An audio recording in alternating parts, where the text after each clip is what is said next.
ألم تر كيف فعل ربك بعاد إرم ذات العماد التي لم يخلق مثلها في البلاد وثمود الذين جابوا الصخر بالوادي وفرعون ذي الأوتاد الذين طغوا في البلاد فأكثروا فيها الفساد فصب عليهم ربك سوط عذاب إن ربك لبالمرصاد فأما الإنسان إذا ما ابتلاه ربه فأكرمه ونعمه فيقول ربي أكرمن وأما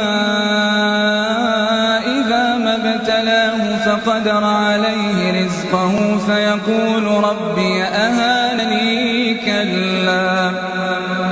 بل لا تكرمون اليتيم ولا تحضون على طعام المسكين وتأكلون التراث أكلا لما وتحبون المال حبا جما كلا إذا دكت الأرض دكا دكا وجاء